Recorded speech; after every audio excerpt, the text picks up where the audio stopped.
እሺ ወልቤ ሰላም ላንተም ብያለሁ። እሺ ሰላም ተናነ አሎ ኢስሚን ዋይል ብዙ ጊዜ ካወራን።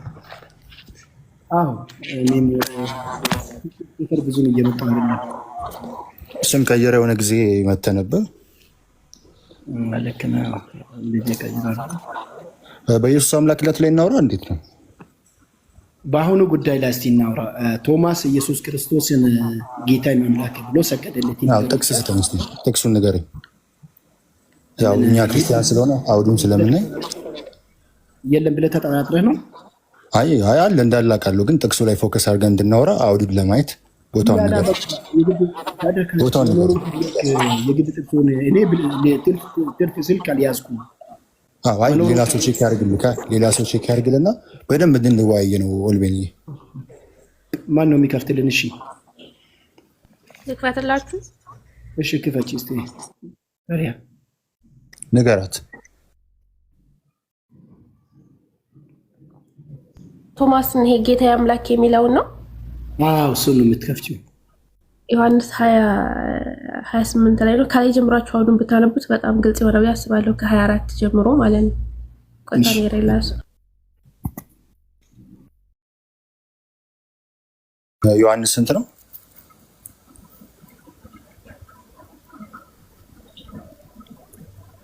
ዮሐንስ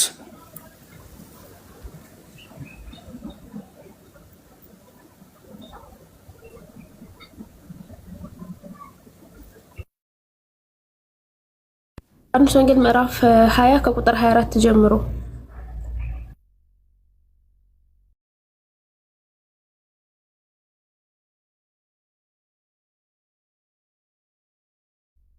አችሁ ያስታነባላችሁ። ያንብብ። እሱ ጥያቄ ሊጠይቀኝ ስለሆነ አንብብና ጠይቅ።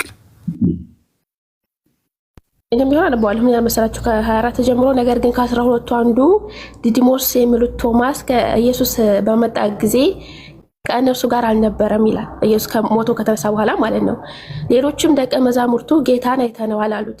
እርሱ ግን የችንካሩን ምልክት በእጆቹ ካላየሁ፣ ጣቱንም በችንካሩ ምልክት ካላገባሁ፣ እጄንም በጎኑ ካላገባሁ አላምንም አላቸው።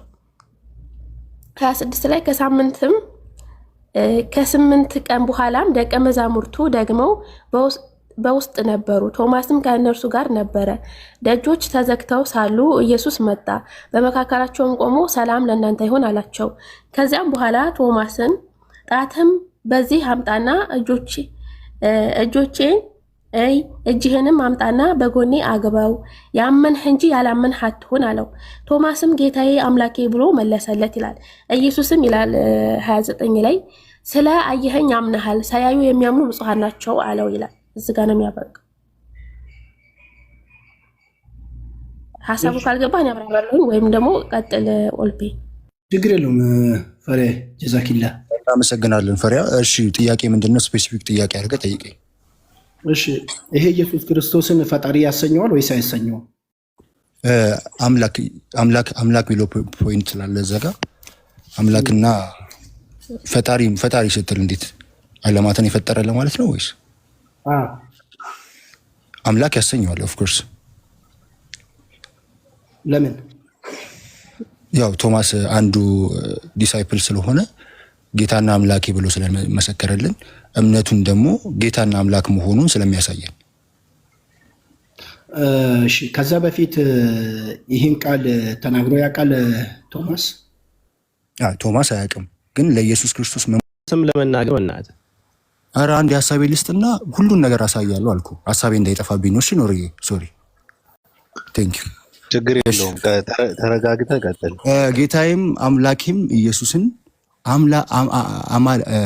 አምላክነት የሚያሳይ ከፍተኛ እምነት መገለጫ ነው ይላል ማብራሪያው። ከዮሐንስ 1:1 ጋር አምላክ እንዴት እንደተገለጸ ቶማስ ምን ላይ ተናግሯል ካላችሁኝ፣ ያው ምዕራፍ 11 ቁጥር 16 ላይ ከኢየሱስ ጋር መሞት እንዳለብኝ ብሎ እምነቱን ትልቅ እምነት እንዳለው በክርስቶስ ላይ ያሳየናል። ይሄ ጌታዬና አምላኬ ብሎ ኢየሱስ ቶማስ ሲናገር፣ እዚህ ጋር ጌታና አምላኬ ብሎ ቶማስ ሲናገር ምን እያለ ነው ካላችሁ፣ እምነቱን እየገለጠ ነው። ምን ኢየሱስ አምላክ እንደሆነ የኢየሱስን አምላክ የሚያሳይ ከፍተኛ እምነት መገለጫ ነው ይላል። ከራሱ ሳይሆን ይሄ ስሜታዊ ተነስቶ ሳይሆን በክርስቶስ ላይ ያለውን እምነት ታላቅ አምላክ እንደሆነና ጌታ መሆኑን የሚያሳይ ነው እንጂ ዝም ብሎ ማንም ሰው ስሜቱን እንደተናገረ አይደለም። እምነቱን የገለጠበት ወይ ነው። ይሄ ነው ኢንተርፕሪቴሽኑ። አንተ ደግሞ ከራሱ ስሜት ነው የሚል ደግሞ ማስረጃ አምጥተህ እንደዚህ ታሳያለህ። አሁን ኑር ላሳየኝ፣ የጠየቀኝ ጥያቄ ላሳየኝ። መጽሐፉ የማን ነው? እሺ ቆይ መጽሐፉ ላሳየው ወይ? ኧረ እንደማመጣ ይኸውልህ የኔ ጥያቄ የነበረው ፊቺው ላምጣ ምናምን ሳይሆን ትርጉሙ ምናምን ሳይሆን ቶማስን ማን ነው ኢየሱስን ጌታዬ አምላኬ በል ብሎ የነገረው ከዛ በፊት ማን ነው? እሱን ንገረኝ ነው። ካልሆነ ደግሞ ምንድነው ቶማስ ከራሱ እዚህ ጋር በደንብ ተመልከቱልኝ። ማን ነው ተረዱኝ። ቶማስ ከራሱ ከተናገረ ከስሜቱ ነው ማለት ነው። ይኸውላችሁ ከስሜቱ ነው። ሁለተኛ ነገር ደግሞ አዲስ ስታንዳርድ ትርጉም ላይ ነው፣ አዲሱ ስታንዳርድ ትርጉም ነው የሚባለው። እዛ ላይ ደግሞ ምንድነው በእንትን ነው ያስተቀመጠው፣ በትምህርት ምንድነው የሚባለው? ይሄ አጋኑ በቃል አጋኑ ነው ዘጋ ሌላ ነገር ቆይቶ እሺ ተቆይ አይ ለምታወራው ነገር ማስረጃ እየሰጠ ብታወራ ደስ ይለኛል። እሺ ገባኝ። እንደዛ ሚል ከሆነ እሱንም ከፍተህ ታሳየኛለህ። ጥያቄን መልስ። ማን አዘዘው? ለመልስልህ ቴንክ ደቀ መዛሙርቱ ሲያወሩ እሱ ስላዘዛችሁ አይደለም የሚናገሩት ቃሉን። ይሄን ማወቅ አለብህ። መጽሐፍ ቅዱስ አለማወቅ ነው የሚሆነው። ለምን ደቀ መዛሙርቱ ሲያወሩ ይሄን በሉ ይሄን ተናገሩ እያለ አይደለም ኢየሱስ የሚያስነገራቸው። አንድ መንፈስ ቅዱስ ይገልጽላቸዋል። ቆይ ወንድሜ ልጨርስ። አንተ ስጨርስ ዝም ብያለሁ። አንዴ ልጨርስ። አይደለማ በቃ ጨርስ እኮ ጨርስና ሂድ። በቃ ደቀ መዛሙርቱ ኢየሱስ እንዳዘዛቸው የራሳቸውን የሚያወሩት ወንድሜ አንዴ ይቅርታ ኦልቤ አይ እሱን ንገረኝ። ወደ ሌላ ወደ ትበል። እሺ አልሄድም እባክህ። አንዴ ደቀ መዛሙርት አዳምጥሃለሁ። እያዳመጥንም ነው። ደቀ መዛሙርቱ ደረብብኛ ሀሳቤን ስጨርስ ነው የምታወራው እኮ ኦልቤ። ኢየሱስ ያዘዛቸውን ሳይሆን በሉ ያላቸውን ሳይሆን የራሳቸውን ስሜት የራሳቸውን ፍላጎት ነው። እሱ እንደዛ ብሎ ይፈታል። እሺ ቆይ እሱ እንደዛ ብሎ ይፈታል። አንድ አባትና አንድ ጥቅስ አሳየኝ። ከራሱ ስሜት ነው ያወራው፣ ከእምነት አይደለም። ቆይ እምነት አይደለም፣ የእምነቱን ቃል አይደለም ያወራው ቢለ አንድ ቃል አንድ አባት የፈታ ኦር አንድ ጥቅስ አሳየኝ። እንዳሳየው ከኔ ማስረጃ ካልሆነ ይሄን መቀበል አለብህ። ይሄን ካልተቀበልክ ግን የራስን ማስረጃ ልታሰኝ ይገባል። ቶማስን ማናዘዘው እየሰማህ ነው? ነገርኩህ። ማዘዝ አይጠበቅበትም። የእምነቱን ነው የተናገረው። ማዘዝ አይጠበቅበትም። ማን የሰጠህ ካለ ማዘዝ አለበት ግዴታ ተባለ። መልሱ ይሄ ነው። አንደኛ ቆሮንቶስ 12:3 ላይ ስለዚህ ማንም በእግዚአብሔር መንፈስ ሲናገር ኢየሱስ የተረገመ ነው የሚል እንደሌለ በመንፈስ ቅዱስም ካልሆነ በቀር ኢየሱስ ጌታ ነው ሊል አንድም እንኳን እንዳይችል አስታውቃቸዋለሁ ይላል መጽሐፍ ቅዱስ። አይሽ የራሱ ትልቅ መልስ ነው። አየህ ይህ ልጅ በመንፈስ ቅዱስ ነው ጌታ ነው ያለው ማለት ነው። ኧረ እባካችሁ ቶማስን ማን ነው ጌታ አምላክ በል ያለው?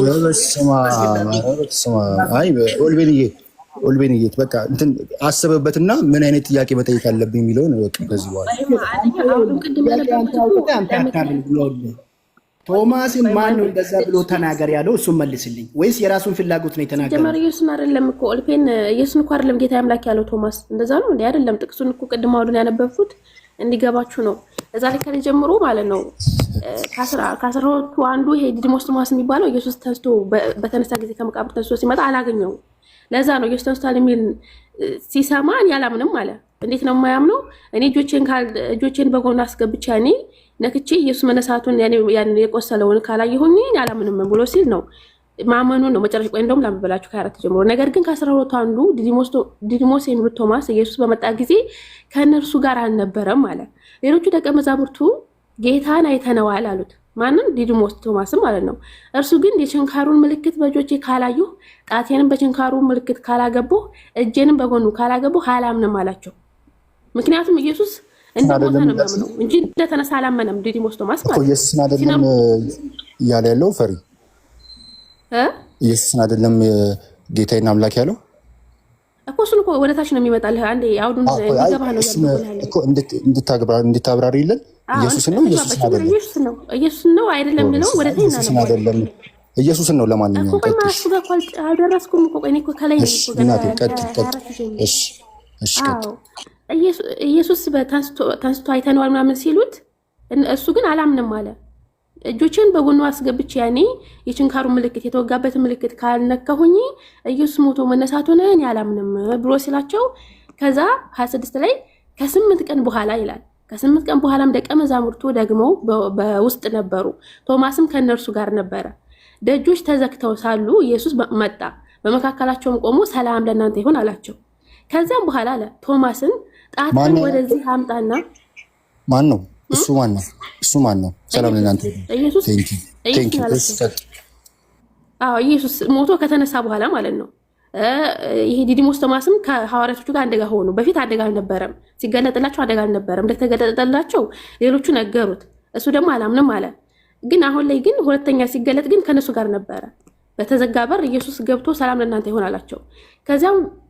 ከዛም በኋላ ቶማስን ጣትን ወደዚህ አምጣና እጆቼንም ያለው እጅህንም አምጣና በጎን ያግባው፣ ያመንህ እንጂ ያላመንህ አትሆን አለው። ምኑን ነው ያመንህ እንጂ ያላመንህ አትሆን ያለው? ምኑን ነው? እስኪ እዚህ ጋር መልስ። አንተ ጌትነቱን ነው ልትል ነው። ቅድም አሁን ስለ ጌትነቱ ኢየሱስ ጌታ መሆኑን ነው የሚያሳየው ነው ዝቅ ብለህ። እዚህ ጋር ግን ያመንህ እንጂ ያላመንህ አትሆን ያለው ኢየሱስ መሆኑን፣ ምክንያቱም ኢየሱስ ተንስቷል ብዬ አላምንም እያለ ስለነበረ እዚህ ጋር ምን አለው ኢየሱስ? ያመንህ እንጂ ያላመንህ አትሆን አለው። ከዛ ቶማስ ምን አለ? ጌታዬ አምላኬ ብሎ መለሰለት። ልክ አንድ ሰው ሲደነግጥ ምንድን ነው የሆነ ነገር አሁን እኔ ባገኝ ስደነግጥ አምላኬ ሆይ ነው የምለው። አምላኬ ሆይ የምለው ባቡን አይደለም። አምላኬ ሆይ የምለው ፈጣሪን ነው። እሱም አላመነም ነበረ፣ ስለደነገጠ ነው ጌታዬ አምላኬ ያለ። ጌታዬ አምላኬ ያለው ኢየሱስን አይደለም ፈጣሪውን እንጂ። ከዛ ኢየሱስ ምን አለ? ስላየኸኝ አምነሃል። የአንቺ ኤክስፕላኔሽን ነው። ታርመኛለህ። ከተሳሳትኩ ችግር የለብኝ። ቆይ ማስረጃ ኢየሱስን አለመሆኑ ማስረጃ ቆይ እኮ ታርመኛለህ። ስህተት ካለብኝ ወላሂ ማረም ሳይሆን ማስረጃ ነው። ለምንድን ነው ማረምሽ? ማስረጃ ካላሳየሽኝ እንዴት ነው ኢየሱስን አይደለም አልሽኝ? ማስረጃ ስጪኝ። ኢየሱስን አላለቀም። 29 ላይ ኢየሱስም ስለ አየኸኝ አምነሃል አለው። ስለ አየኸኝ አምነሃል እንጂ አምላክ ስለሆንኩኝ አምነሃል አላለውም። መጀመሪያ ስላላየው አላምንም ብሎ ነበረ። ገባህ? አሁን ግን ጣቱን አስገብቶ ያንን ኢየሱስ መሆኑ ስላመነ ስላየኸኝ አምነሃል እንጂ እኔ ፈጣሪ መሆኔን አምነሃል አላለውም። ስላየኸኝ አምነሃል፣ ሳያዩ የሚያምኑ ብፁዓን ናቸው ብሎ መለሰለት። በቃ አለቀ። ይሄ ነው። አይ ተከራለች ነው ካልካረመኝ ኢየሱስ ሞቶ እንደተነሳ ስላየ ነው ያመነው እንጂ ኢየሱስ አምላክ መሆን አይደለም ያመነው። እሺ ማቴ፣ አሁን ኢየሱስ አለመሆኑ ማስረጃ ታሳይናለሽ። አንቺ ሌላ አምላክን ነው አምላኬና ጌታ ያለው ታያለሽ። ለምን አሁን እኔ በደንብ እንደውም እንደ ሙስሊሞች አውድ ስላነበብሽ ደስ ብሎኛል። ብዙ ጊዜ ሌላ ሙስሊሞች ስለማይነቡ አውድ ስላነበብሽልን እናመሰግናለን። ግን አንቺ እያነበብሽ ቁጥር 27ን ጀምሮ ከዚያም ቶማስን ጣትን ወደዚህ አምጣ፣ እጆቼንም ተመልከት፣ እጅንም ዘርጋ፣ በጎኔ ያስገባ፣ አትጠራጠር፣ እመን አለው። ዛት ሚንስ ንካኝ ነው፣ ዳብሰኝ እያለው ነው። ቶማስም ምንድን ያለው? ጌታ አምላክ ያለው ዳበሰው እንደማለት ነው። ኢየሱስም አንተ ስላየኝ አምናሃልና ሳያዩ የሚያምኑ ግን ብፁዓን ናቸው አለ። ዛት ሚንስ ምንድነው? ዳብሶታል። የሚያወራው ስለሌላ አምላክ ነው ወይ ካልሽኝ አይደለም። ጌታና አምላክ ያለው ኢየሱስን ነው። ማብራሪያውን ቅድም ገፍቼልሻለሁ። ማብራሪያ ምን ጌታና አምላክ የተባለው ኢየሱስን ነው። ለምን? የኢየሱስን አምላክነት ጎልቶ ስላሳየው። ኢቭን እንኳን እሱ ብቻ አይደለም፣ ኃጢአትን ስርየት የሚያደርግ ማን ነው? ከእግዚአብሔር ማርቆስ 2 ላይ ተነግሯል።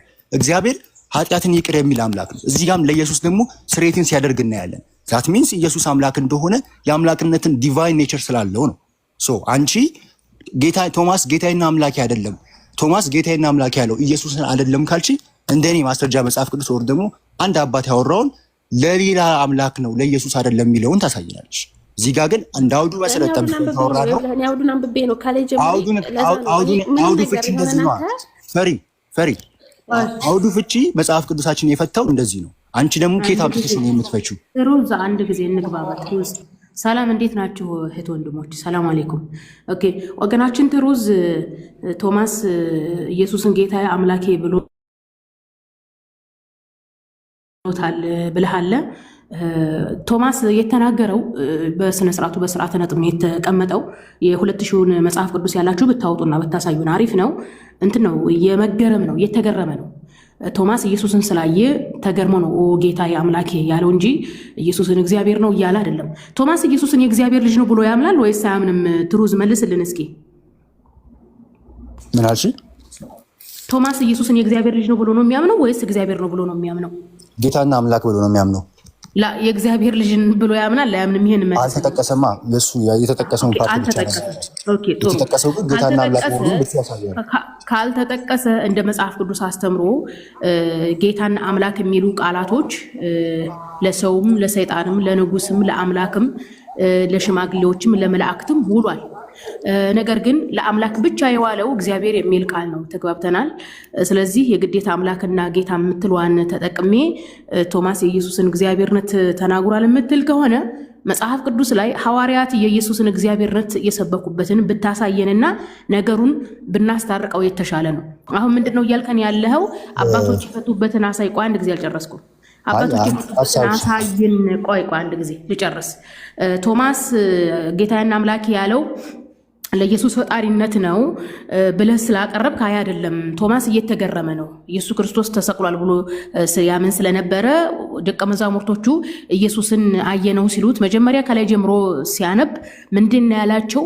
ከቶማስ ውጭ ላሉት ደቀ መዛሙርቶች ኢየሱስ ሲገለጥ አብ እንደላከኝ ነው ያላቸው። አብ እንደላከኝ ነው ያላቸው።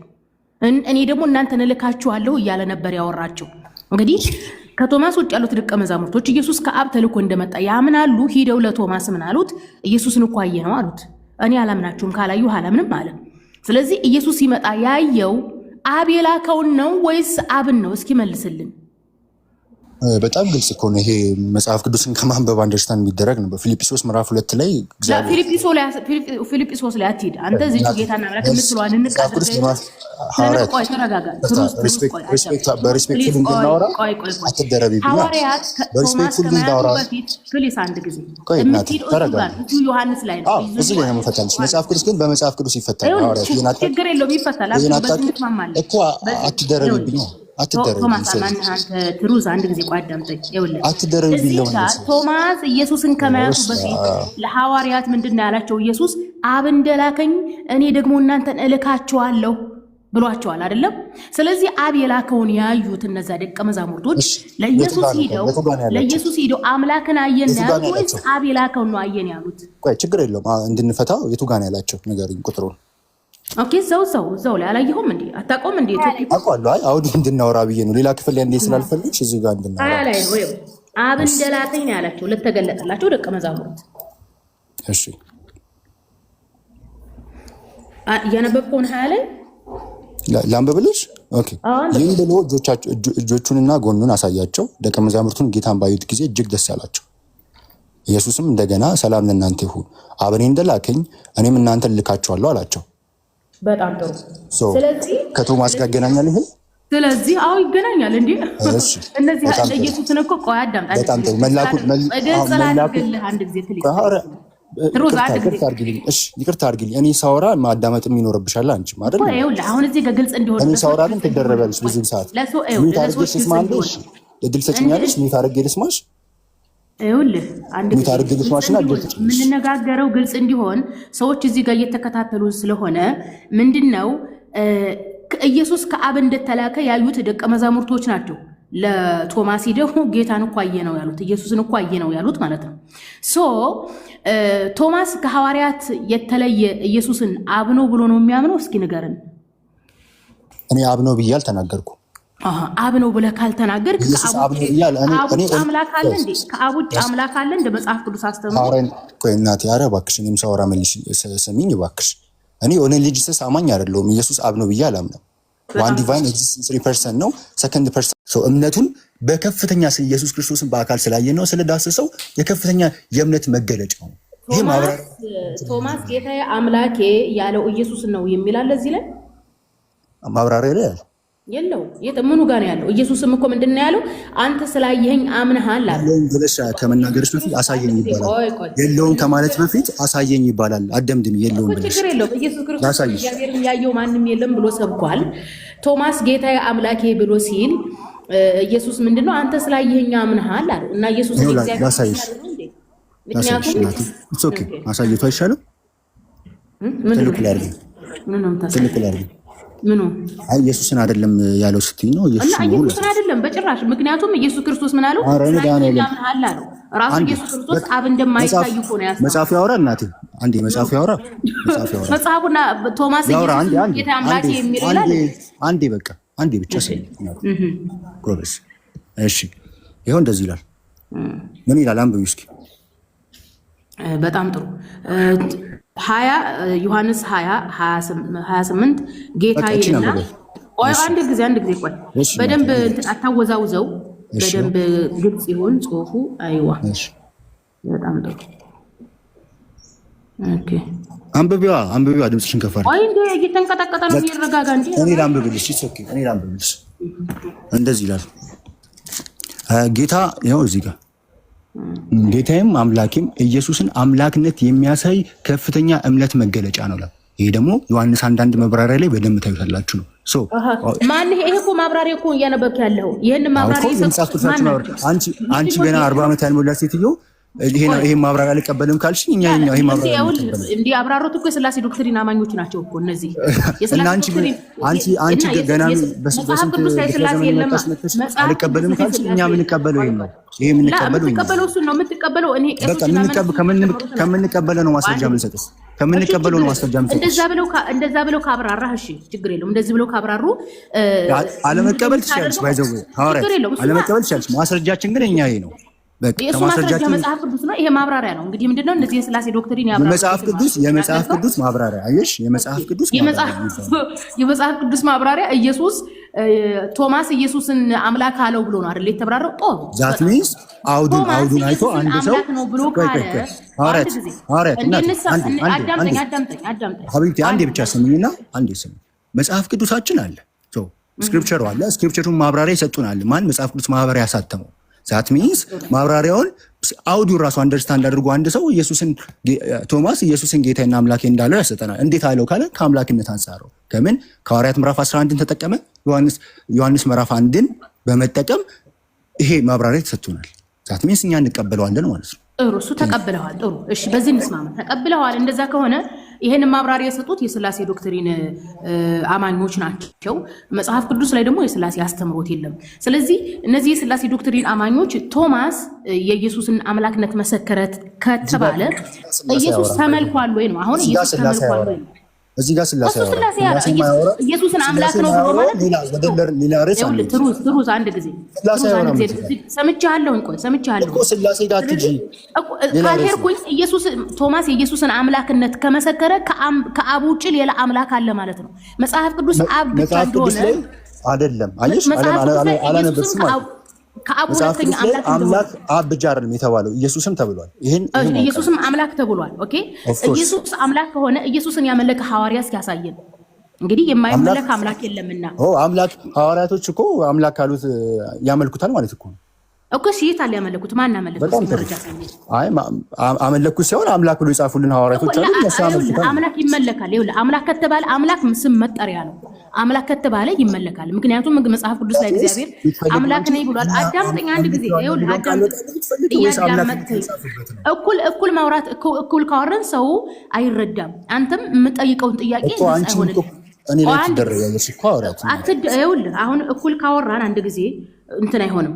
ምንድነው አንተ ዮሐንስ 20:27 አቅርበህ ቶማስ ኢየሱስን አምላክ ብሎታል።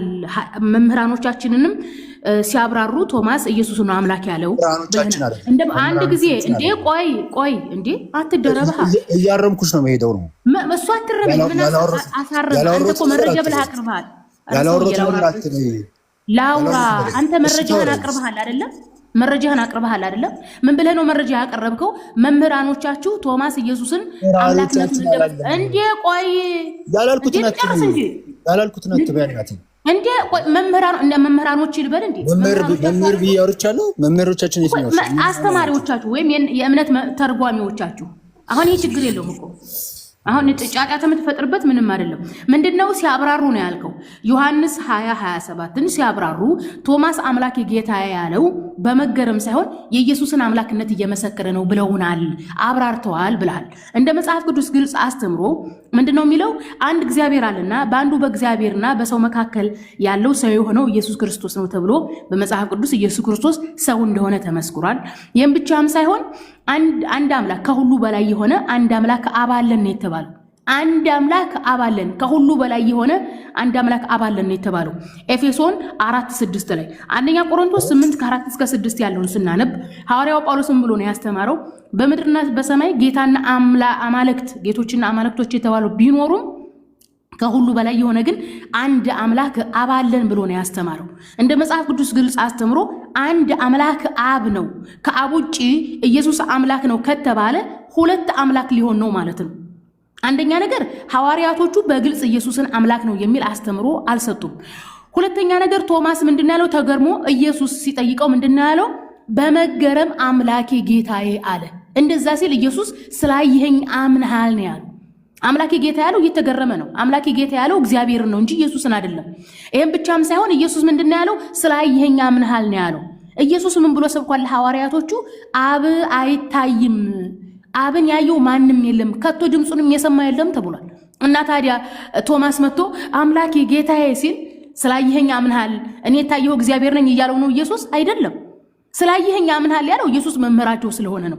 ደቀ መዛሙርቶቹ ለቶማስ ምንድነው ያለው? ኢየሱስን አየነው እኮ ሲሉት አላምናችሁም ነው ያላቸው። ሲያይ ምን አለ? ተገረመ። ተገርሞ ነው አምላኬ ጌታ ያለው እንጂ ኢየሱስን አንተ አምላክ ነህ እያለው አይደለም። አንተ አምላክ ነህ ቢለው ኖሮ ኢየሱስ ስላየኸኝ አምነሃል ብሎ አይመልስለትም። ምክንያቱም ኢየሱስ ምን ብሎ አስተምሯል? እግዚአብሔር አይታይም ብሎ ስላስተማረ የማይታየው እግዚአብሔር ነኝ እያለ ነው ማለት ነው ኢየሱስ አይደለም። አንደኛ የቃላቱ አጠቃቀም ልብ ብላችሁ አይታችሁ ከሆነ እዛው መጽሐፍ ቅዱስ ላይ በወረቀት የተጻፈው መጽሐፍ ቅዱስ ላይም ሆነ የ2000 እትም ላይ በስነ ስርዓቱ ተቀምጧል። የቃል አጋኖ ነው የሚቀመጠው። ኢየሱስ ምንድነው ቶማስ ይልና በድርስ ሰረዝ ተቀምጧል። በትምህርተ ጥቅስ ውስጥ ነው ያለው። ጌታዬ የሚለው ተከፍሏል። ከዛ ደግሞ አምላኬ የሚለው ደግሞ በትምህርተ ጥቅስ ነው የተቀመጠው። በቃል አጋኖ ነው ማለት ነው። በቃል አጋኖ ነው የተቀመጠው። እየተገረመ ነው ቶማስ እንጂ የኢየሱስን ፈጣሪነት እየመሰከረ አይደለም። ቶማስ ኦሬዲ ኢየሱስን የእግዚአብሔር ልጅ ነው ብሎ ነው እንጂ የሚያምነው እግዚአብሔር ነው ብሎ አያምንም። ተግባብተናል። እግዚአብሔርና የእግዚአብሔር ልጅ ይለያያል። ኢየሱስ የእግዚአብሔር ልጅ ነው። አንድ ጊዜ ጥቂት ናት የቀረችኝ።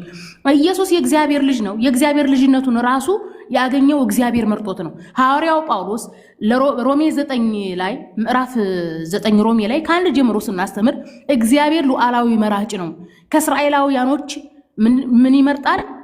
ልጆችን ይመርጣል፣ ካህናትን ይመርጣል። ኢየሱስን ከነዚህ ከእስራኤላውያን መረጠው ይላል።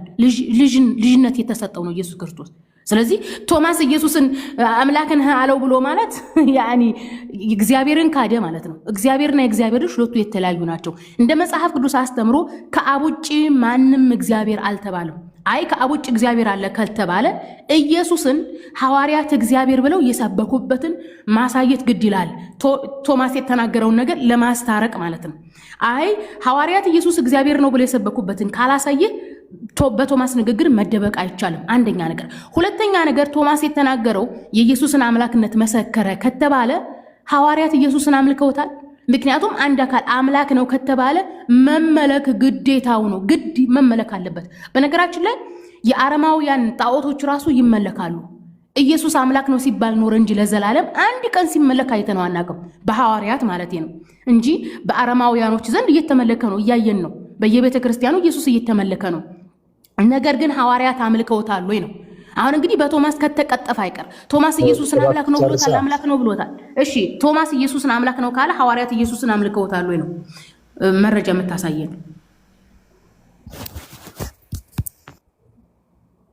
ጨረሽ? ቴንክ ዩ።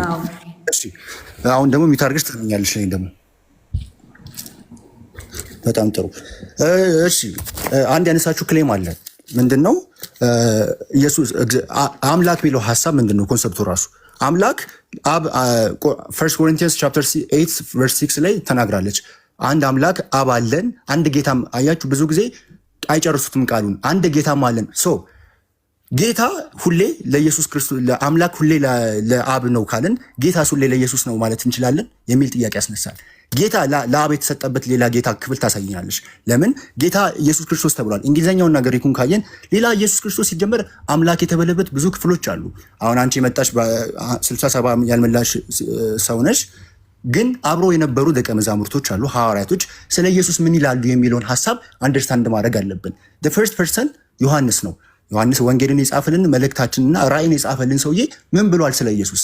እሱ ደግሞ ለደረቴ ቅርብ የተባለ ለደረቱ ቅርብ የተባለ የኢየሱስ ክርስቶስ ደቀ መዛሙርት ለደረቱ ቅርብ የተባለ ኤቭሪ ነገሩን የሚያውቅ አብሮ የሚጓዝ ሰው ምን ብሏል ስለ ኢየሱስ ካልን አምላክ ነው ብሎ ገልጾልናል። ከአምላክም ደግሞ እኩል ትሪኒቲን በደንብ አድርገን ጆንን በደንብ ማየት እንችላለን። ግሪኩንም ካየን ጆን 1:18 ላይ ቅድም እግዚአብሔርን ማንም አይቶት አያውቅም፣ አንድ ልጁ በቅፍ ያለ አንድ ልጁ ተረከው የሚለውን ሀሳብ እኔ አንድ ልጁ የሚለውን አልቀበልም። እንደውም ምን ይላል? አምላክ ተረከው የሚል ሀሳብ ጋድ ብሎ ይላል። ግሪኩ ምን ይላል? ሞኖጌኖስ ቴዎስ ይላል። ሞኖጌኖስ ቴዎስ ምንድነው? ኦንሊ ቢጋትን ጋድ ነው የሚለው። ይህን አንደርስታንድ ማድረግ አለባችሁ። ግሪኩን ገፍተን ካነበብ ነው ኦንሊ ቢጋትን ጋድ ነው የሚለው። ሞኖጌኖስ ቴዎስ ነው የሚለው። ሆቴዎስ ፕሮስቶን ቴዎን ሞኖጌኖስ ቴዎስ ነው። ሞኖጌኖስ ቴዎስ ማለት ኦንሊ ቢጋትን ጋድ ነው። ጸሐፊው ምንድነው የሚነግረን? እርሱ ምንድነው አምላክ መሆኑ ጋድ መሆኑን ዋን ኦፍ ትሪኒቲ መሆኑን ዛት ሚንስ አምላክነት ዲቫይን ኔቸር እንዳለው ይነግራል። ቆላስይስ ምዕራፍ 2 ቁጥር 9 ላይ ምን ይላል? እርሱ በመለኮት ሙላት በሰውነቱ ተገልጦ ይኖራል። ዛት ሚንስ የመለኮት ሙላት አለ፣ በሰውነቱ ተገልጦ ይኖራል። ቲቶ ምዕራፍ 2 ላይም አምላክነቱን በደንብ ገልጾ አምላክና አዳኝ መሆኑን መድኃኒት መሆኑን በደንብ ይገልጸናል። አንቺ በቅርብ የመጣ ሰውዬ ከደቀ መዛሙርቶች ለደረቱ ቅርብ ከሚሆኑ ክርስቶስን ያዩት የዳሰሱት አምላክነቱን የገለጹልን ሰዎች ጋር አምላክ አይደለም ብለሽ ትከራከሪያችም። አምላክነቱን ገልጾልናል። ጌታ ደግሞ አምላክነቱን አምላክ ነኝ ብሎ መናገር የሚገባው አይደለም። ለምን? ፐርፐዙ እንደዚህ አይደለም። ፐርፐዙ አምላክ ነኝ አምልኩ ብሎ የመጣበት ሪዝን አይደለም። መጽሐፍ ቅዱስን አንደርስታንድ የሚያደርግ ሰው ኢየሱስ ክርስቶስ የመጣበትን ፐርፐስ አምላክነቱን በሂደት የገለጸበት ነው እንጂ አምልኩኝ እያለ አምላክነቱን የገለጸበት ወይ አይደለም። አምላክነቱን ግን በአገልግሎት ውስጥ በሚኒስትሪ ውስጥ ገልጦ ያሳየናል።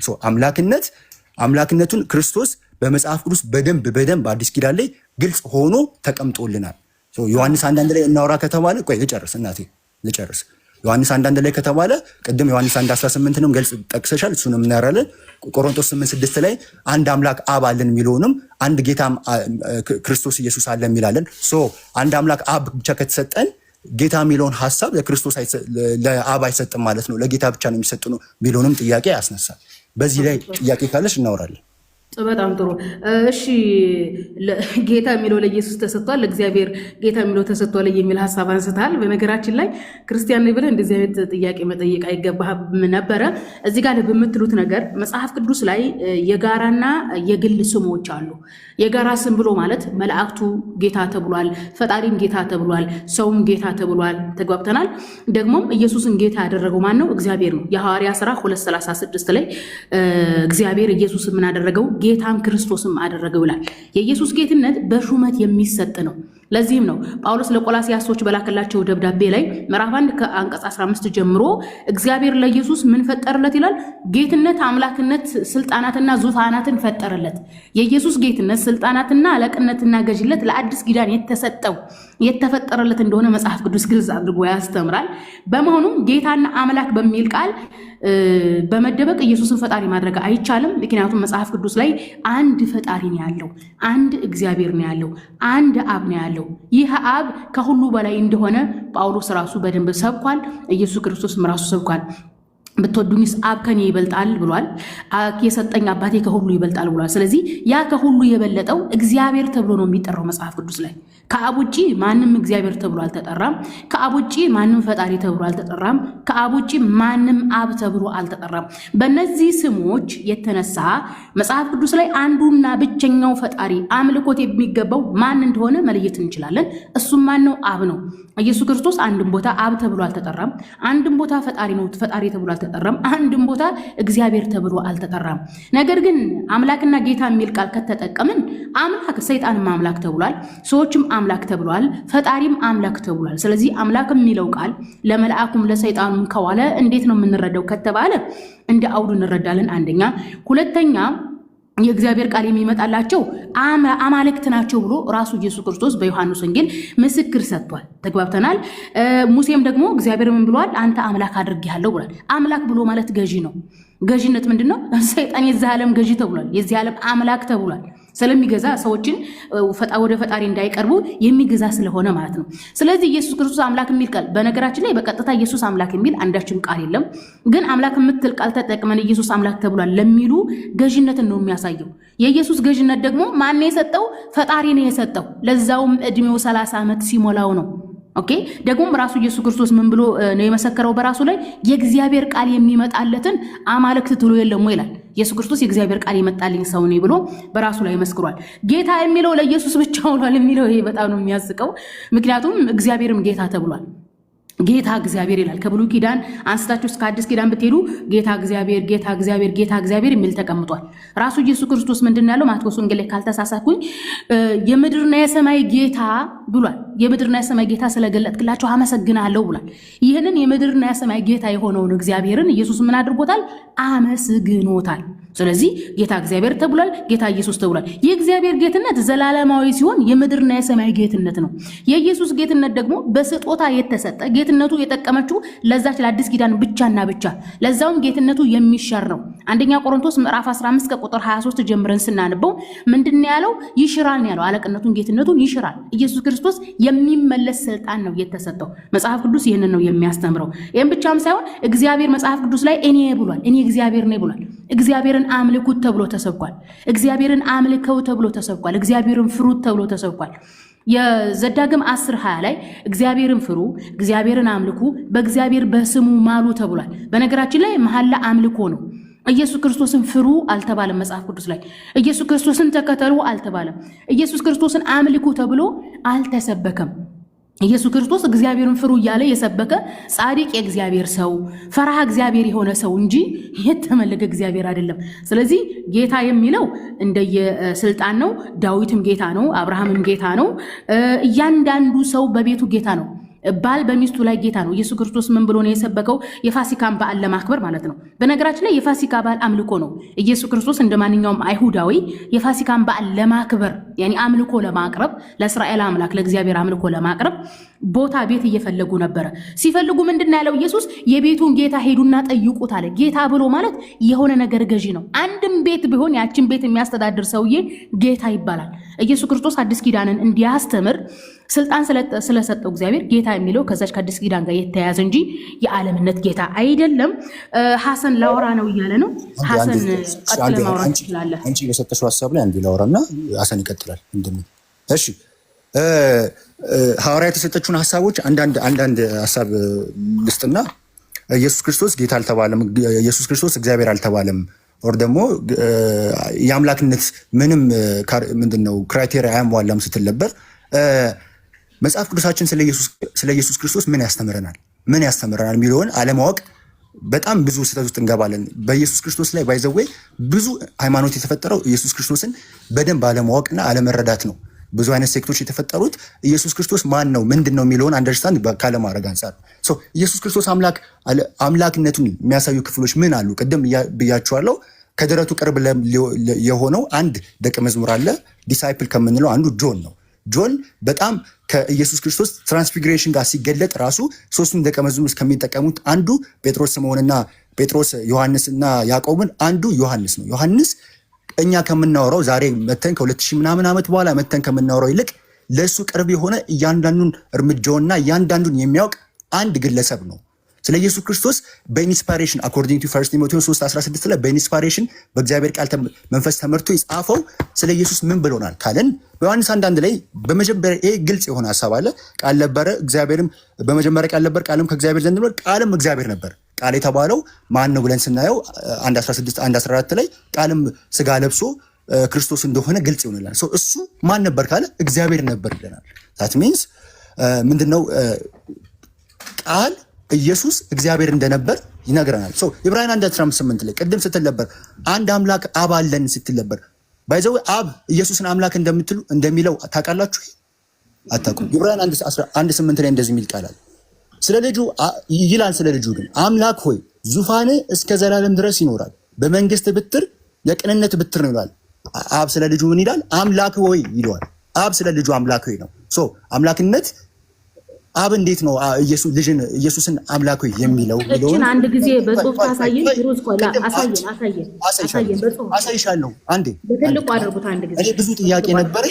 ቆይ አንዴ ሐዋርያት ብዙ ጥያቄ ነበር። እስክጨርሽ የጠበቅኩት በጣም በሪስፔክትፉል እያወራሽኝ ስለሆነ ነው። አንዴ ልጨርስና ቅድም ያልከው እንደዚህ አይነት ክፍል አለ አሳየኝ ትኛለሽ። እሺ ሮሜ 9:5 ላይ ደግሞ ምን ይላል?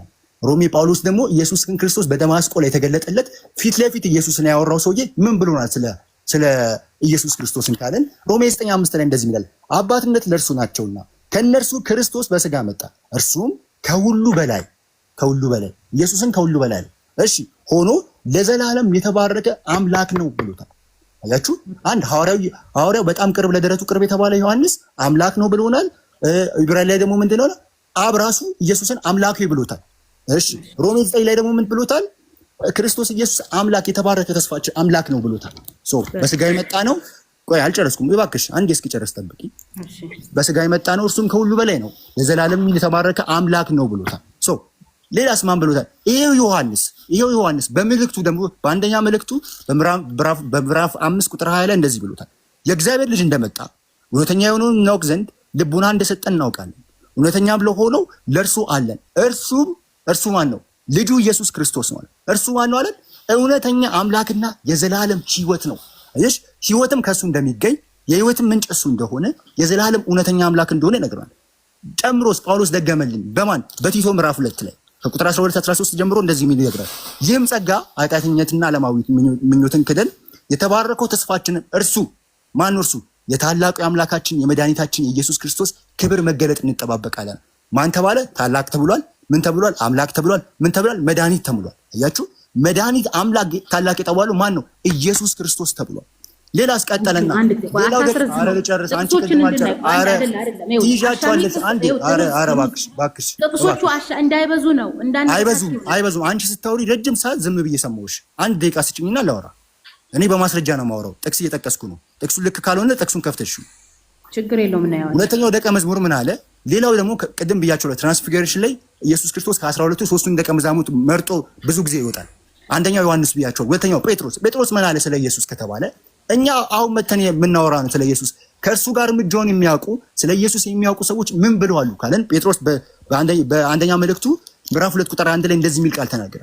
የኢየሱስ ክርስቶስ ሐዋርያ የሆነ ስምዖን ጴጥሮስ በአምላካችንና በመድኃኒታችን በኢየሱስ ክርስቶስ ጻድቅ ባገኘነው የተከለከለ ክብር አምላክነት ሊገኝ በሚችለው በክርስቶስ ኢየሱስ ይላል። በምን አለ?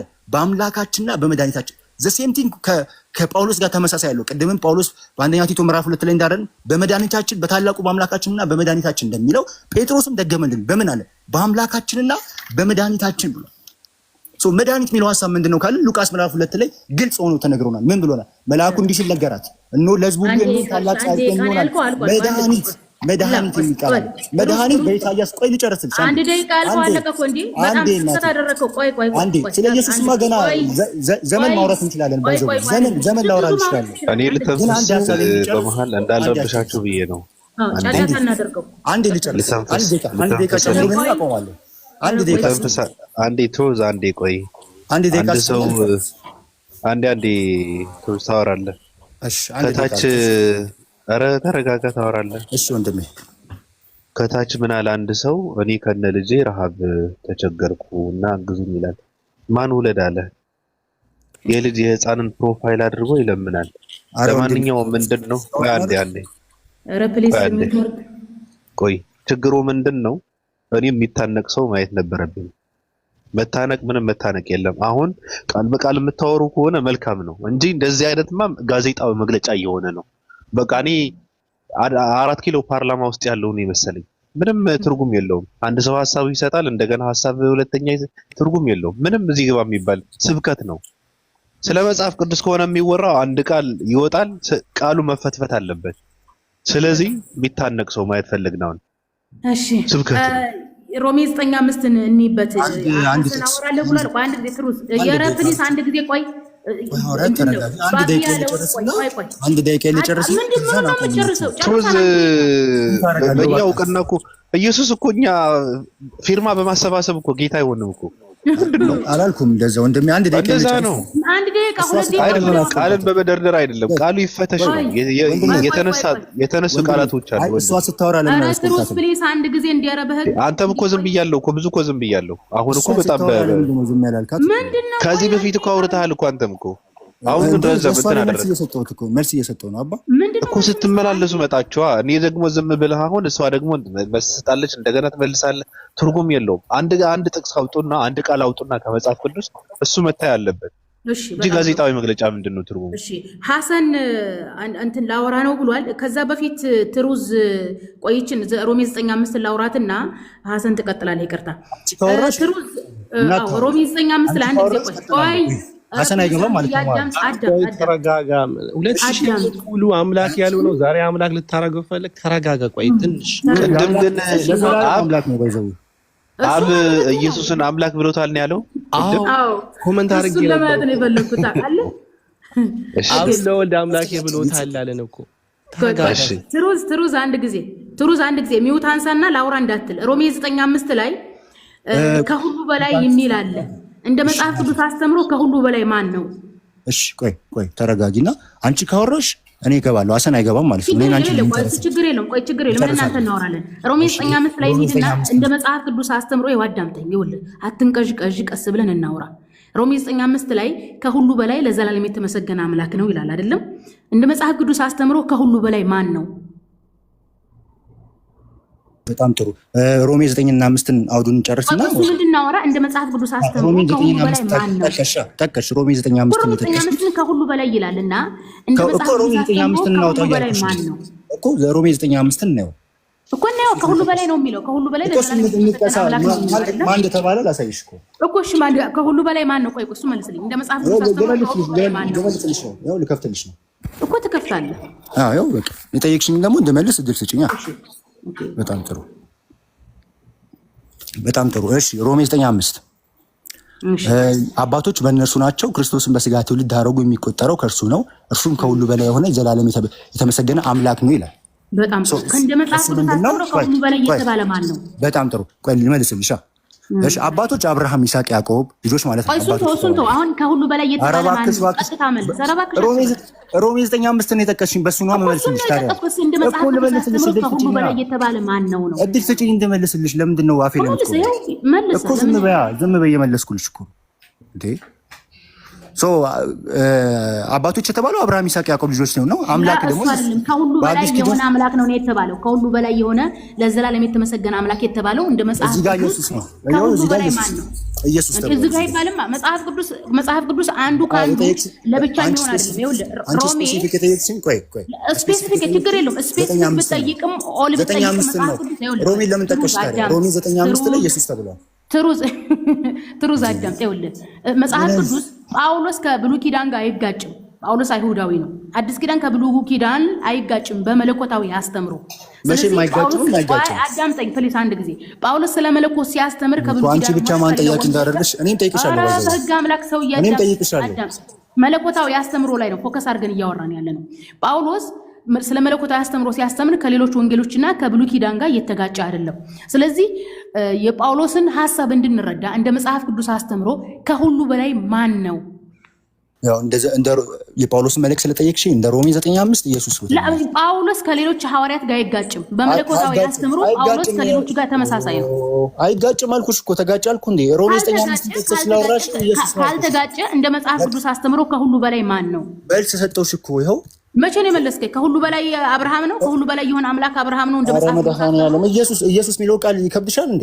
ኢየሱስ ለምን ኢየሱስ ከሁሉ በላይ ማን ነው ተብለለ? ኢየሱስ ነው ያልኩት። አረ መድኃኒዓለም፣ አረ የሰማሽኝ እናቱ። እሺ ኢየሱስ ከሁሉ በላይ ነው እንደ መጽሐፍ ቅዱስ 9:5 ላይ ኢየሱስ ከሁሉ በላይ ነው ይላል። በቃ አለ። ስለዚህ ኢየሱስ ከአብ በላይ ነው ኢየሱስ አላልኩም። ከሁሉ በላይ ነው ይላል። ከሁሉ ማለት አብ ነው። መጽሐፍ ቅዱስ አስተምሮ ከሁሉ በላይ ነው ሲባል ኢየሱስ ነው ብላል። ከሁሉ በላይ አብ ነው። አዎ ከሁሉ በላይ አብ ነው ይላል። አይ ከሁሉ በላይ ሲባል አብን እየጠቀሰ ነው። እንዲህ ከሁሉ በላይ ሲባል እንዲህ ስለ አምላክ እኮ ነው የሚወራው። አምላክ ከሁሉ በላይ አይደለም። እኛ ሁለት አምላክ አለን። አንድ አምላክ እኮ ነው እያለን ያለነው። ስለዚህ አንድ አምላክ ካደረክ ኢየሱስ አምላክ ታረክ። አብን ለምን ተውከው? አብን ለምን ተውከው? አንድ አምላክ እያልኩ ያለሁት እኮ አንድ ዲቫይን ስሪ ኤግዚስት ነው። ማን ዲቫይን ካለ አቦል አንድ ዲቫይን ስሪ ኤግዚስት የሚል መጽሐፍ ቅዱስ ላይ የለም። የወገናችን እያወራን ያለነው ከሁሉ በላይ የሆነ አምላክ ማን ነው? ቴዎሎጂካል ተርም ነው። ቆይ ቴዎሎጂካል ስንት ፕሊስ አንድ ቴዎሎጂካል ተርም እየጠየቅን ያለው ስለ መጽሐፍ ቅዱስ ነው። መጽሐፍ ቅዱስ ላይ ከሁሉ በላይ ማን ነው ነው? ያው ቆይ እናቴ ከሁሉ በላይ ቆይ በእናትሽ ተረጋግተን ሆናችንን እንደ ጳውሎስ አስተምሮ ወገናችን እሺ በቃ እንደ መጽሐፍ አንድ ቶናችን ዝቅ አድርገን እንድናወራ ሰው እየሰማ ስለሆነ ሰሚ መጽሐፍ ቅዱስን ተውና ራሱን ጳውሎስ ሳላወራ ምን ይባይዘው ኦቶሪቲ ስክሪፕቸር ነው። ኦቶሪቲ ምናምን ነው ኦቶሪቲ ስክሪፕቸር ነው። መጽሐፍ ቅዱስ አላወራም ብቻ አላወራም። መጽሐፍ ቅዱስ ልተውልህና አልተውም እኔ መጽሐፍ ቅዱስ ብቻ አላወራም። በቃ ጳውሎስ ላይ ፎከስ አድርገን መጽሐፍ ቅዱስ አላወራም። ልተው ትለኛለች። ችግር የለውም በቃ ሙስሊም አይደለሁም። እኔ እኮ ክርስቲያን ነኝ። ከመጽሐፍ ቅዱስ ብቻ ችግር መብት ነው። አሁን ሌላውን ወሬ ምን አመጣው ነው? ሌላውን እኮ ታዲያ ከመጽሐፍ ቅዱስ ውጪ ያወራ ትለኛለች። ከመጽሐፍ ቅዱስ ውጪ አላወራም። አንድ ቃል አላወራም። መጽሐፍ ቅዱስ ያለኝን አወራለሁ። ጎበዝ ልጅ ጎበዝ። ተረጋግተን እንድናወራ ደግሞ በጳውሎስ ደብዳቤዎች ብቻ እንደ ጳውሎስ አስተምሮ የጳውሎስ ደብዳቤ አዲስ ኪዳን አይደለም እንዴ? እሱ ነው። አሁን ወዴት ነው? ለምንድን ነው ወዛው ሽጉጥ ወደዚህ ሽጉጥ? ከመጽሐፍ ቅዱስ ሉጣችሁ ለምንድን ነው እዛም ሽጉጥ እዚህም ሽጉጥ? እንደ ጳውሎስ አስተምሮ እንደ ጳውሎስ ስብከት ከሁሉ በላይ ማን ነው? ኧረ በስመ አብ። ይኸው እንደ ጳውሎስ ስብከት ይኸው ነገረልኝ። እየተሰማማን ነው። ሜሮን አንቺ ጣልቃ አትግቢ። ትሩዝ እንደ ጳውሎስ ስብከት ተረጋጊ። ሐዋርያት ስለ ጮሽ እኮ የሚሰማ ነገር የሚወጣ ነገር የለም። ተረጋግተሽ ስታወሪ ነው። ተረጋጊና እኔ የምለውን ስሚ። አኮርዲንግ ቱ ሮሜን ቻፕተር 9 ቨርስ 5 ላይ ከሁሉ በላይ ኢየሱስ ክርስቶስ ተብሏል፣ አምላክ ነው ተብሏል። ከሱ አንጻር እያወራ ነው። ስለዚህ ሮሜን ከሌሎቹ በጳውሎስ ደብዳቤዎች እይታ አይታይም። ሮሜን ብቻ ፈትቼ ልሙት ነው እያልከን ያለው አይደለም። አየሽ ይሄን እኮ ነው አወዳ ለማወቅ ይሄ ነው። በጳውሎስ ደብዳቤዎች መሰረት ከሁሉ በላይ ማን ነው? እናቴ ስሚ፣ እንደ ክርስትና አንደርስታንዲንግ አንድ ስክሪፕቸር ሲወራ አንድ ቆመን ነው አውዱን አይተን ምንድነው እያወራ ያለው። ሌላ ክፍል ላይ ደግሞ ስለዚህ አንድ ስክሪፕቸር የጳውሎስ ደብዳቤ የራሱ ለሮሚ ሰዎች እኮ ነው ጳውሎስ። ቆይ እናቴ ለሮሚ ሰዎች ሲጽፍና ለፊልጵስዩስ ሰዎች ሲጽፍ አንድ አይደለም ጳውሎስ። ሁለት አምላክ ነው የሰበከላቸው። ለፊልጵስዩስ ለሮሚዎቹ ሌላ ፈጣሪ ነው የሰበከላቸው። አየሽ ይሄ እኮ ነው አለሙ አንደርስታንድ አለማድረግሽ ነው። እኛ ስለ አምላክነት እያወራን ያለው የጳውሎስን ደብዳቤ ነው እያወራን ያለው። በጳውሎስ ሐሳብ ከሁሉ በላይ ማን ነው ብዬ ጠይቄያለሁ። መልስ ካም ዳውን አኮርዲንግ ቱ ሮሜ እያወራን ከሆነ ኢየሱስ ከሁሉ በላይ ተብሏል። አኮርዲንግ ቱ ዋት እየጠየቅሽኝ ነው አንቺ። ስለምን እንደ ጳውሎስ አስተምሮ ነው? አኮርዲንግ ቱ ጳውሎስ ብዙ አስተምሯል። የትኛው አንዴ ይቅርታ፣ ምንም እየተማርን አይደለም ያለነው። አንድ ጊዜ ምንም እየተማር አይደለም። በጣም ስለደከመኝ ወላሂ ጆሮአችን ነው እንትን ያለው ከሌላ ሰው ጋር ወይ ከሚል ጋር ደከመኝ። በቃ ዝም ብለህ አንተ የምታወራው እሷም ዝም ብላ ነው የምታወራው፣ እኔም ዝም ብዬ ነው የማወራው። ለዛ አሁንም እያወራሁ እኔም ሀሳብም ለመስጠት እራሱ አትሰጥም። ዝም ብለህ እንደ ቆርቆሮ ነው እየተተረተርክ ያለው። ቆይ ተረጋጋ። የሙስሊም ገጸ ባህሪ ካራክተር ነው፣ ስድብ ነው። በለው ችግር የለውም። ተረጋጋና በቃ ከሌላ ሰው ጋር ቀጥሉ። አንተ ሀሳብን አስቀምጥ። በቃ ጨርሻለሁ ወንድሜ። ምኑን የጨረስከው አንተ? እንደ ጳውሎስ አስተምሮ ከሁሉ በላይ ማን ነው ስትባል እኮ መመለስ እኮ አልቻልክም እኮ። አየሽ አንቺ ሮሜን ሌላ ፈጣሪ እንደሚሰብክ ለሮሜ ሌላ ፈጣሪ እንደሚሰብክ ነው የተናገርከው። እንደ ጳውሎስ አስተምሮ ኢየሱስ ከሁሉ በላይ ዲቫይን ያለን አንድ መለኮት አንድ አምላክ። ስለ ዲቪን ምናምን የሚል ነገር ጳውሎስ ይሄን አላስተማረም። ጳውሎስ ከሁሉ በላይ አንድ አምላክ አብ አለን ብሎ ነው የሰጠው። ታውቃለህ? ስለዚህ ምንድን ነው አሁን የዘረዘርኩልሽ ክፍል ምንድን ናቸው? አብ የኢየሱስ ራስ ነው። ሐዋርያነት ለቆሮንቶስ ሰዎች በላከላቸው ጆን አንዳንድ ላይ ቆመን እናውራ። እኔና አንቺ ወንድ ከሆንሽ ጆን አንዳንድ ላይ ቆመን እናውራ። እንዴ ጆን እኮ ግሪኩንም እያየን ግሪኩንም ከፍተን የጳውሎስን ደብዳቤ መናገር አቅቶ ሂደህ ጆን ላይ ለምን ትደበቃለህ? ካልሆነ ከሌላ ሰው ጋር ቀጥሉት። ከጳውሎስ አምልጠህ ዮሐንስ ጋር ለምን ትደበቃለህ? የዮሐንስ ሌላ ነው፣ የጳውሎስ ሌላ ነው። ስለ ጳውሎስ እናውራ ስትባል ፈራ። በቃ አውራ ዮሐንስ ማን ሐሰን በመሀል የማልገባው እኔ ጣልቃ ላለመግባት ነው ማለት እንዳልረብሽ ብዬ ነው። እናንተ ስለጀመራችሁት መጨረስ አለባቸው ብዬ ነው። ይሄ የሳይድ ነገርም እንዳይመጣ ብዬ ነው በመሀልና ያሲ የምትለው ነገር አለ። እስኪ ምንድን ነው የምትለን? እስኪ ከግሪኩም ኦኬ። እንዴት ዋላችሁ? እንዴት አደራችሁ? እንዴት አመሻችሁ? ሁሉም ሰላም ነው? አለን። ሰላም አለይኩም ወራህመቱላህ። ማለት ትሩት ይህን ሁሉ ነገር እስካሁን አይፈጅም ነበር እኮ። ማለት ግሪኩ ላይ ሄዳችሁ ብታዩ ግሪኩ ቢከፈት ምክንያቱም እዚህ አማርኛው ላይ አምላኬም ሲባል እናንተ አምላኬም የተባለ ነገር በሙሉ ለአምላክ ነው የሚውለው እያላችሁ ነው። ሰማይና ምድር ለፈጠረው ነው የሚውለው እያላችሁ ነው። እንደዛ ግን አይደለም። ግሪኩ ላይ ሂደህ ብታነብ ለምን ሄድክ? ትሩዝ ይህንን ነገር መጨረስ ነበረብህ፣ መሄድ አልነበረብህም። አሁን ግሪኩ ይከፈትና ምንድን ነው እየተባለ ያለው እዚህ ጋር? ሌሎች ተዛማጅ ነገሮችን ማምጣት ይቻላል።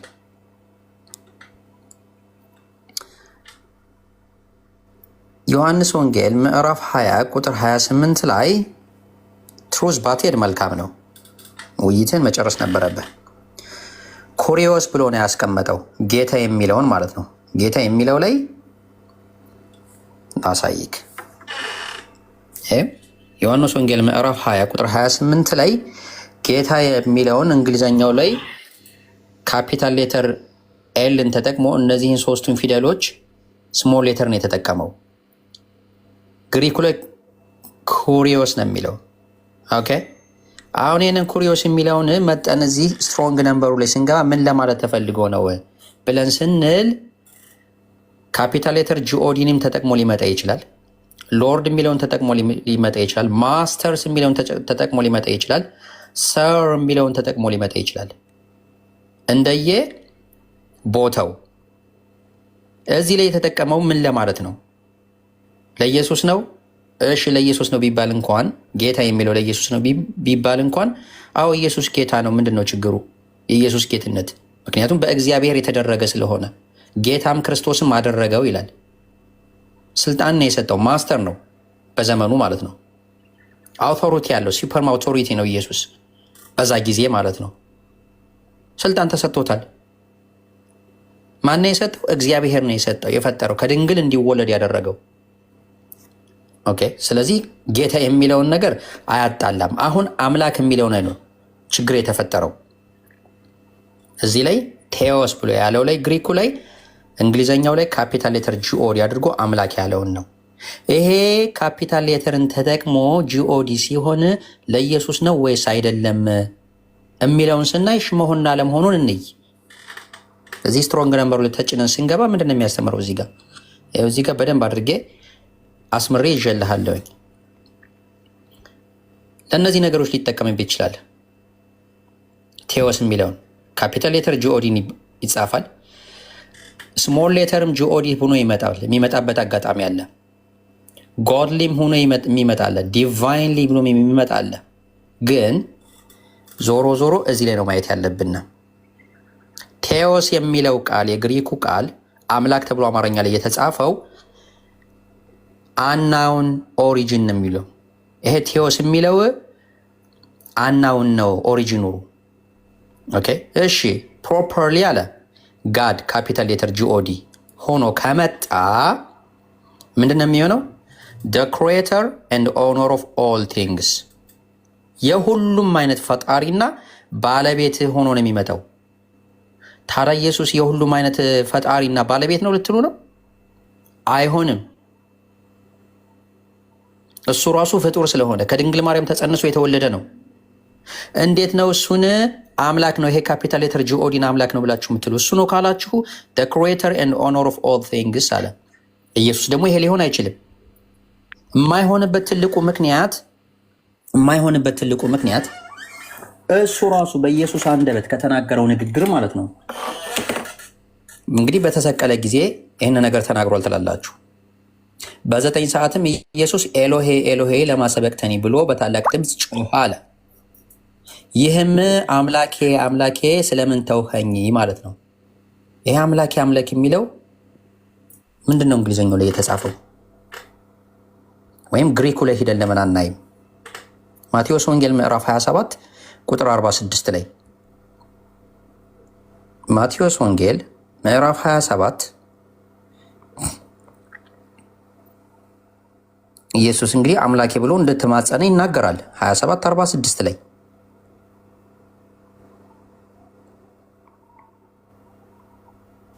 እስክሪብቶን እንትን በላት ሲባል ስለሚሰጥ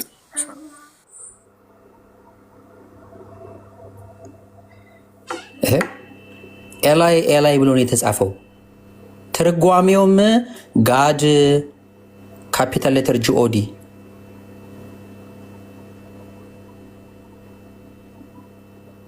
እንዴ ታዲያ እንዴት ነው እናንተ ኢየሱስን ራሱ አምላክ ነው የምትሉት? እሱ ራሱ አምላክ እያለ እየተማጸነ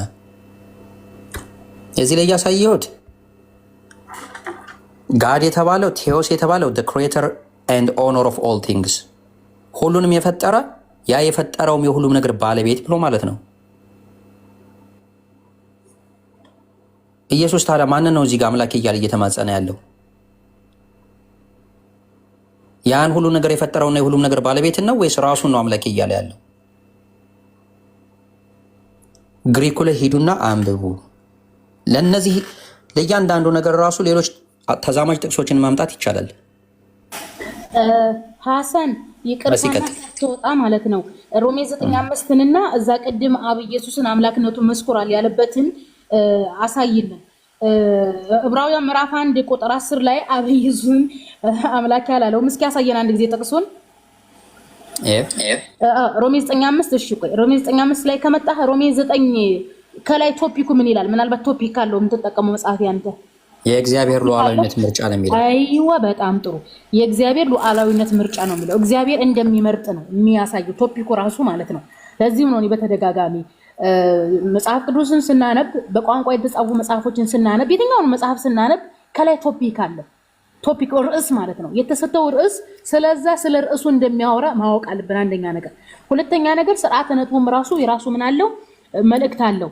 ስርዓተ ነጥብና ቶፒክ የሚቀመጠው ለአንድ ሐሳብ ምንድነው? የሐሳብ መደበላለቅ እንዳይመጣ ነው።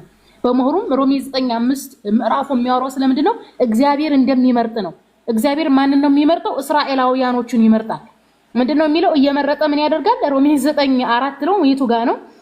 እነሱ እስራኤላውያን ናቸው። ልጅነትን፣ ክብርን፣ ኪዳንን፣ የሕግን መሰጠት፣ የመቅደስ ስርዓት፣ የተስፋው ቃል ለእነርሱ ናቸው ይላል። እግዚአብሔር እነዚህ እስራኤላውያኖችን እየመረጠ ምን ያደርጋቸዋል?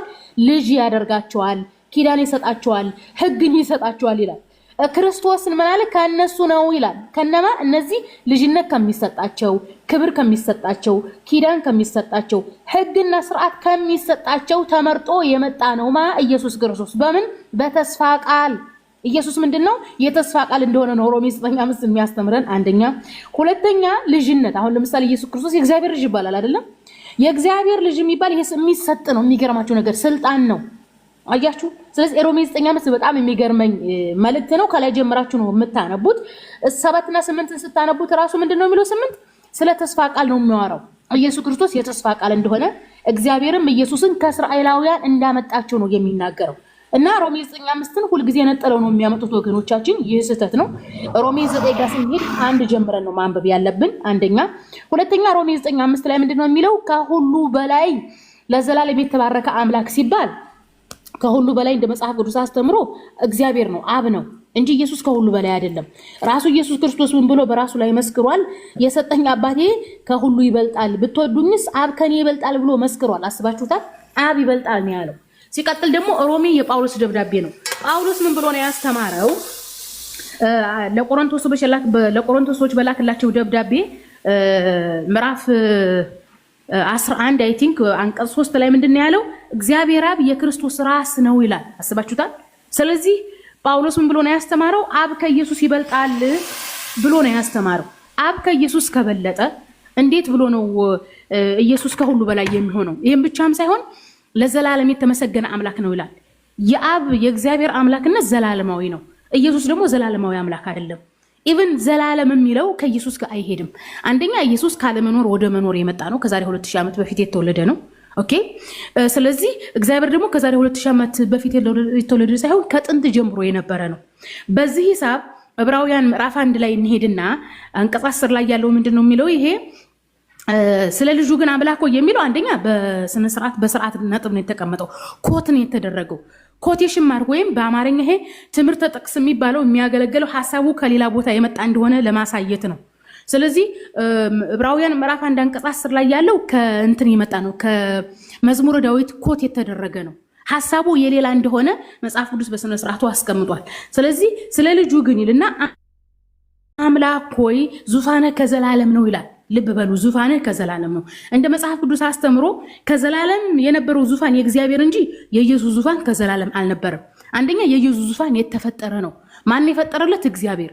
ጳውሎስ ለቆላስያስ ሰዎች በላክላቸው ደብዳቤ ምዕራፍ 1 ከአንቀጽ 15 ጀምራችሁ ስታነቡ እግዚአብሔር ለኢየሱስ አለቅነትን፣ ዙፋናትን፣ ስልጣናትን፣ ኃይላትን ፈጠረለት ይላል።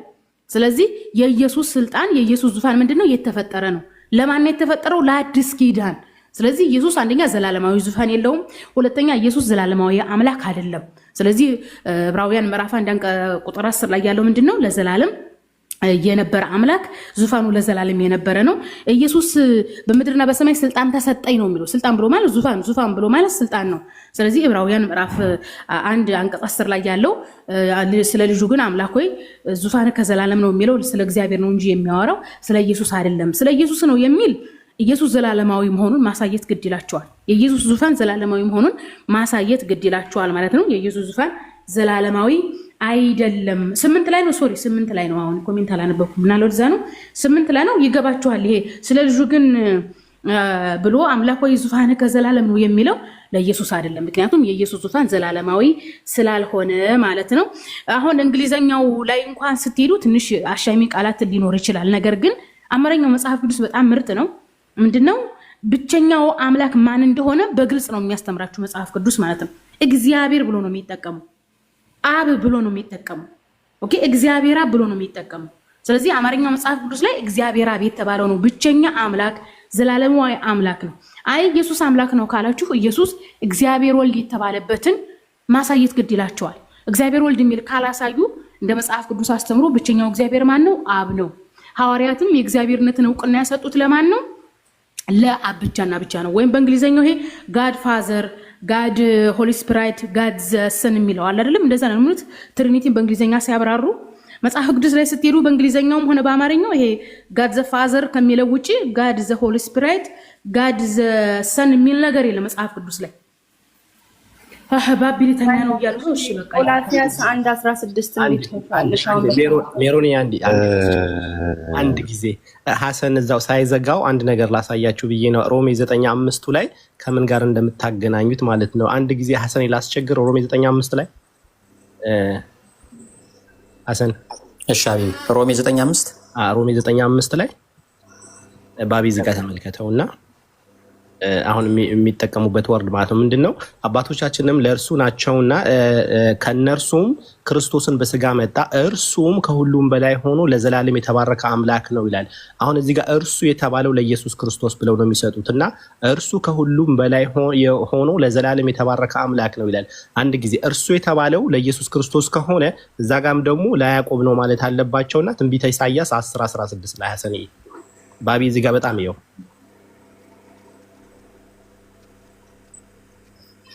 ስለዚህ እዛ ጋር እርሱ የተባለው ለኢየሱስ ክርስቶስ ከሆነ እዚህ ጋር ምን ይላል? ስለዚህ የሰራዊት ጌታ እግዚአብሔርን 16 ትንቢተ ኢሳይያስ ነው ትንቢተ ኤርሚያስ ሶሪ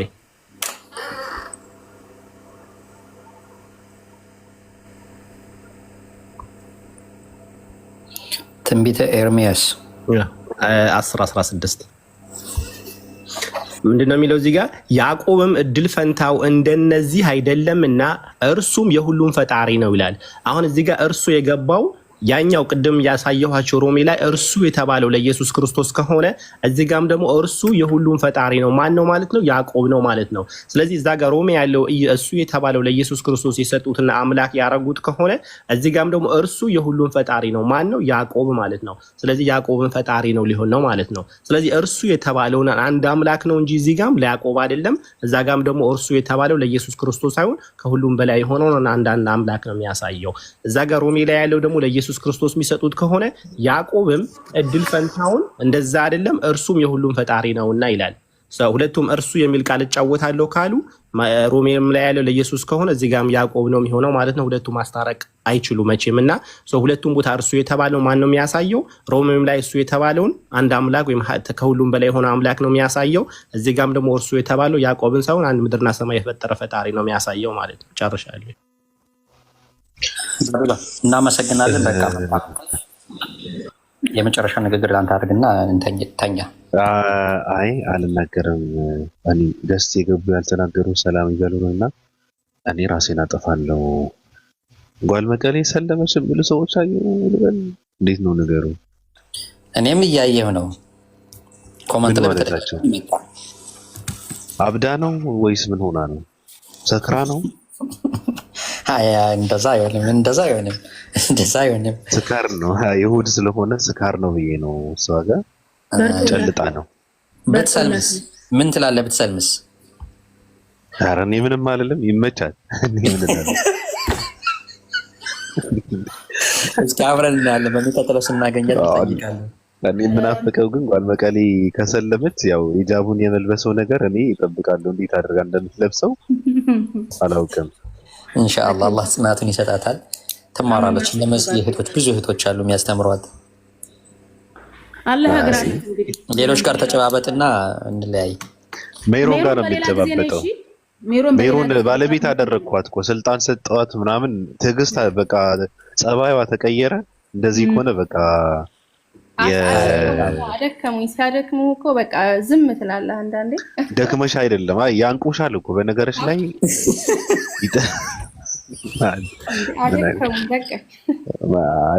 በሀሳብ ነው። ስንት ሰው እንደሚወጣ አይተሃል። እኔ እዚህ ቁጭ ብዬ ብዙ ቅድም እኮ ቂቅ እኮ ነው ያደረገች። ጥያቄ የጠየቀሽ አይ በቃ ቶ እኔ ይሄ የማምለጫ እንትናቸው ደግሞ በጣም ነው የሚገርመኝ። እኔ መቼም ስትታነቀው ሰላጣም ምንም ጥያቄ ተይ መጽሐፍ ቅዱስ የሚባል ቅዱስ ነው ብለሽ ነው?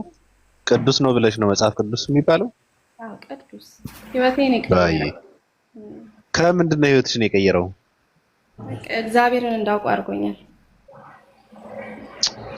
እግዚአብሔር እንድታውቂ አላደረገሽ ነው። እግዚአብሔር እኮ አላወቅሽም እኮ ሜሮን። ምንድን ነው የምታወሪው?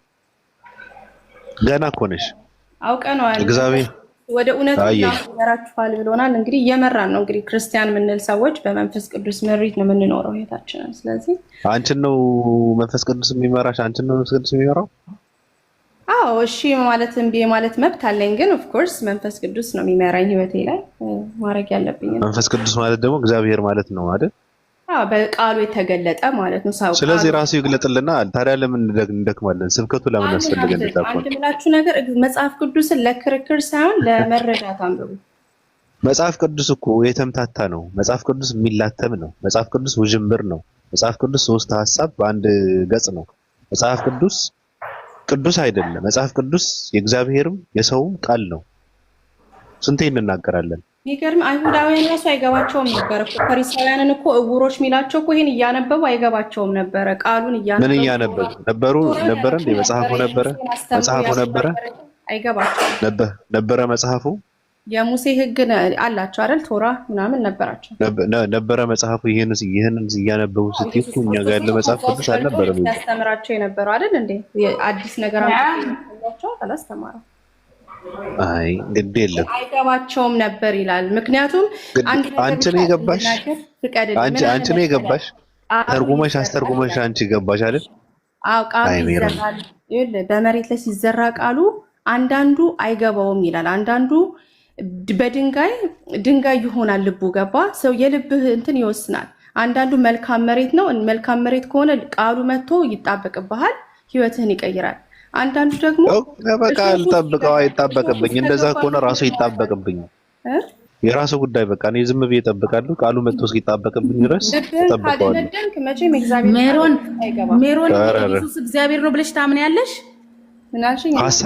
ሀሳብ ይነሳል። አሁን ተይ ችግር እችን ብቻ ነው ኢየሱስ እግዚአብሔር ነው ፈጣሪ ነው ብለሽ ታምኛለሽ? አዎ እሱንም እኮ ነበረ። ስለዚህ መንፈስ ቅዱስ አይገለጥልሽም ውዴ። ምንም ኢየሱስ እግዚአብሔር ነው የሚል መንፈስ ቅዱስ ስለሌለ ይሄ የሐሰት መንፈስ ቅዱስ ነው የተገለጠልሽ። እሺ ይሄን ለማለት ነው። እኔ ሄዳለሁ መንፈስ ቅዱስ ግን ወደ እናንተ ይመጣል ብሎ ቃል አልገባም አልነበረም? ከዛ በፊት መንፈስ ቅዱስ አልነበረም? በሙሉ አልተገለጠም። ሙሉ ለሙሉ ተገልጦ ነበር እንጂ እንደ እርግብ ሆኖ እየበረረ አልወረደም እንዴ? እንደ እርግብ ሆኖ እኔ ካልሄድኩ ደግሞ አይመጣም አለ። ልክ እንዳልነበር። አዎ በሙሉ አልተገለጠም ለማለት ነው። መንፈስ ቅዱስ በሙሉ ምን ማለት ነው? ምን ማለት ነው በሙሉ? ሐዋርያት ስራ ላይ መንፈስ ቅዱስ ወረደ ይላል እንዴ? ሙሉ ለክርስቶስ ሲሄድ ሙሉ በሙሉ የተገለጠው የቱ ጋር ነው? በምን ተገለጠ? ሲጠመቅ ነው። በምን ተገለጠ ሙሉ በሙሉ እኮ ሐዋርያት ስራን ሄደ ስታነብ እንዴት ተሰብስበው ሳለ በምንድን ነው የተገለጠው? ሙሉ ሲገለጥ በምን ተገለጠ? እኔ መንፈስ ቅዱስ በእርግብ እሺ ወርድ ሲወርድባቸው አዲስ ቋንቋን ተናገሩ። መንፈስ ቅዱስ ሲወርድ አዲስ ቋንቋን ተናገሩ ይላል። በምን ተገለጠ ነው እንዴ? ወረደ። በምን ተገለጠ እኮ በምን ተገለጠ? የመገለጥ ጉዳይ እኮ ነው እያወራን ያለን። ሲገለጥማ ቋንቋ የማይችሉ ሰዎች የአንዱን ቋንቋ መናገር ጀመሩ። መገለጥ ነው እሱ። ክልል የነበሩ የትግራይ መገለጥ ነው ቋንቋ መናገር ጀመሩ። ታዲያ መገለጥ ነው እሱ።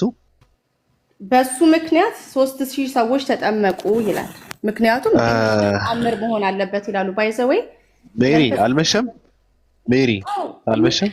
እኛን አስተምሮን ትፈልጋላችሁ ግን እሺ ኦኬ በቃ እኮ አልመሸም። እኔ ልተኛ ነው ብዬ ነው ያላወሩ ሰዎች አሉ። እኔ በምን ልመን ብለሽ ነው? እኔ አንድ እስራኤላዊ ሰው ላምልክ እንዴ? ልባችሁን አታደንድኑ።